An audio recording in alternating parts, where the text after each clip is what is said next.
we have seen some shocking hypocrisy from the Albanese government. Minister after minister has come out to condemn the anti-immigration rallies on the weekend. Yet not one has spoken against the pro-Palestinian marches that have disgraced our streets for nearly 2 years. Here was Home Affairs Minister Tony Burke, Anne Alley and others. We absolutely condemn the March for Australia rally that's going on today. It is not about increasing social harmony. They were awful scenes, and there were also known racists who were trying to spread division and hatred. It's very clear from the conduct that was observed at these marches that these marches were a con by the far-right neo-Nazis. And Matt Thistlethwaite spoke angrily that a poster of Desi Freeman, who allegedly killed 2 police officers, was not taken down.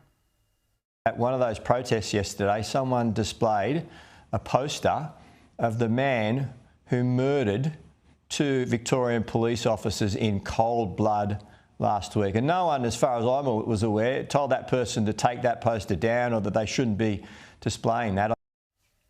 Now, that is a good point. But where have these same harsh words been when pro-Palestinian activists held posters with swastikas on them, or displayed the Hamas flag, or stood next to a poster with Iran's Supreme Leader Khamenei on it, or even yelled death chants?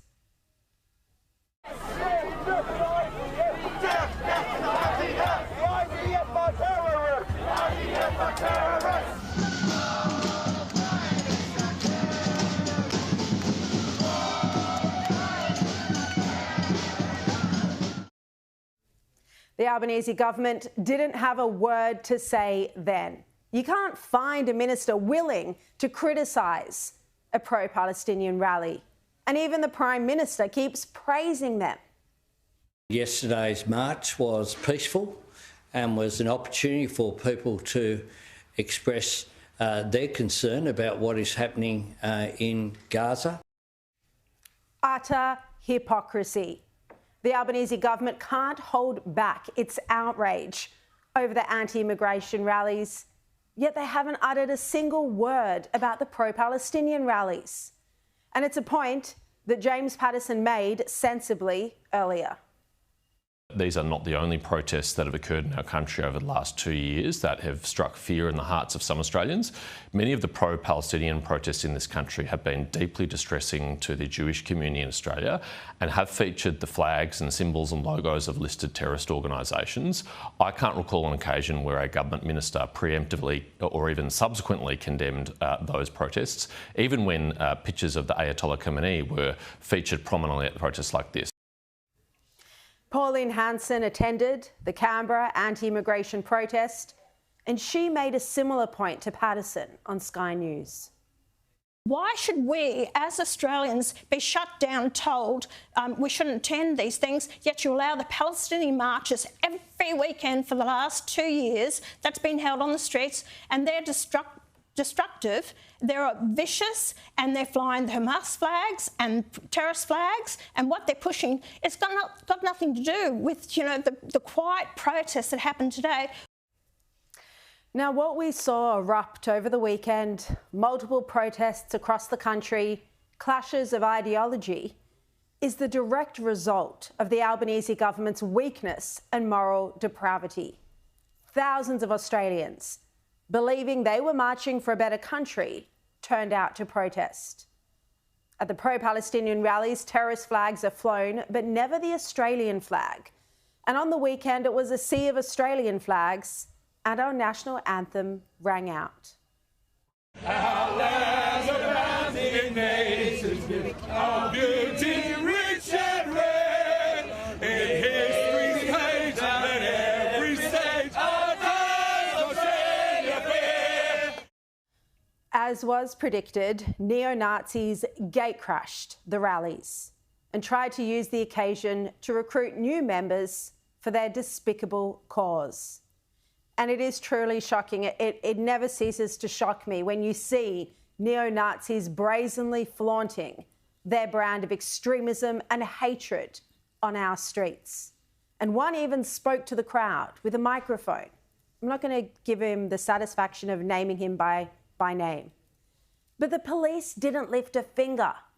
Why is it that the police during the COVID pandemic were able to make dozens and dozens of arrests, but now they do nothing? And you'll probably remember in one shocking occasion, police threatened to arrest a mother breastfeeding her baby on a park bench. And in Victoria, police arrested a pregnant woman storming into her home in ugly scenes. We'll never forget just how tough police were during the anti-COVID protests.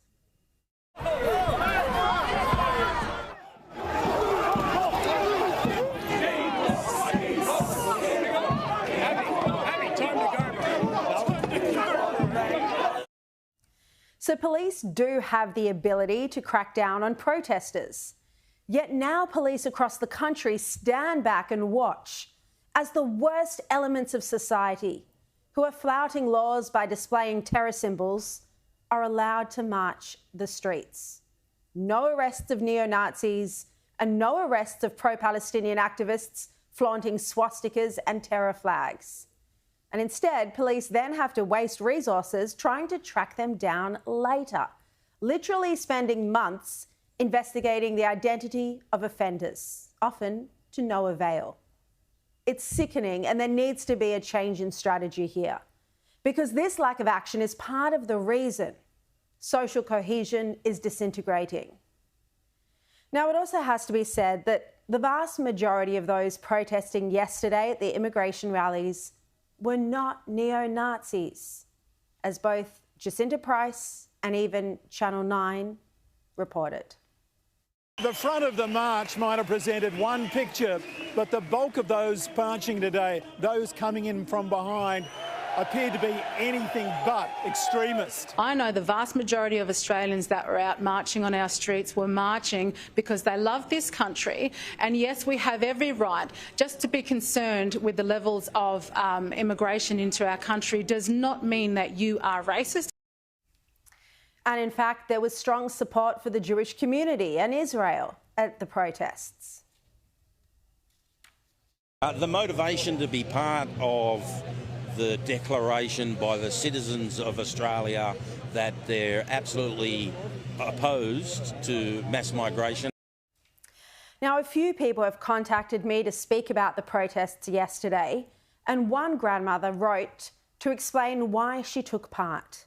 She said, as a proud Australian who participated in the March for Australia yesterday, it's disappointing to see most of mainstream media focusing on the very small minority of people who were there for the wrong reasons. The majority, including myself, are also sickened with the way our government has treated the Jewish community. And it's true, most Australians are fed up with nearly 2 years of aggressive marches taking over the Sydney and Melbourne CBDs just about every weekend, making the heart of our cities an unsafe place for everyone. And do you think that me personally, as a Jewish Australian, could walk through those protests and escape unscathed when they're chanting that all Zionists are terrorists and death to the IDF? And fine, everyone has a right to protest, but there's no right to hate speech. And this is what I wish authorities would crack down on, because this racism, this hatred, this anti-Semitism is becoming normalised.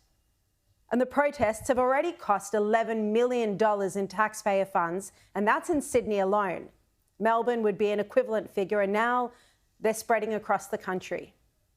And even this fact alone, that taxpayer funds are being wasted on these police resources for the protests, even this has sparked significant unrest.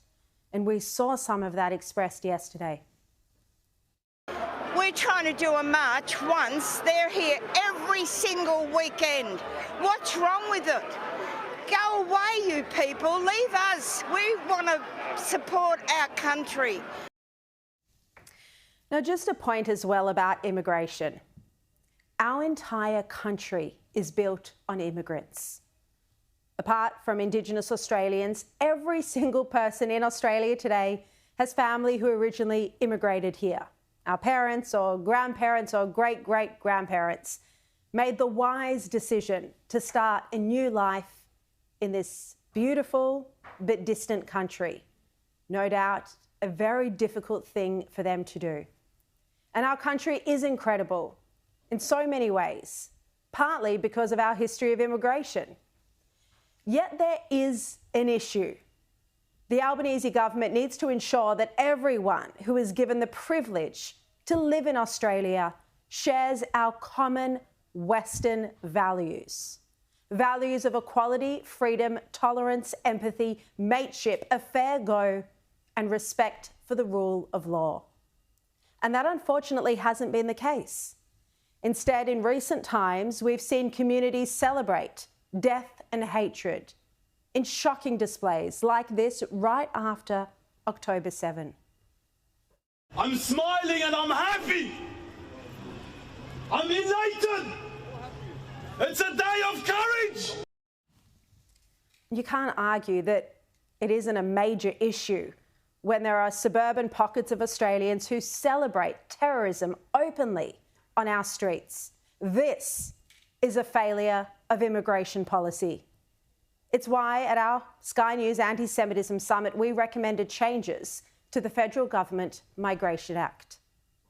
Immigration officers must be trained to recognise anti-Semitism and to assess whether applicants have promoted anti-Semitism, which would disqualify them under the character test.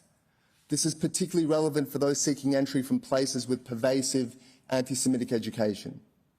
The Migration Act should be enforced or, if necessary, amended so that anti-Semitic conduct is grounds to refuse a new visa or cancel an existing visa. Our summit was in February, some 7 months ago, and the Albanese government has not adopted a single one of our recommendations. The coalition has committed to all of them. And you only have to look at France and the UK to see where uncontrolled migration of people who don't share Western values can lead. Now, I believe we are all so lucky to call Australia home. It is a privilege. And we need to make sure our country remains a safe place to live and doesn't turn into a place where citizens celebrate terrorism and authorities don't lift a finger. The fact the Albanese government hasn't been able to call out activists flying terror flags is a big part of the problem we now find ourselves in. Confused leadership is not the answer at this perilous time in our nation.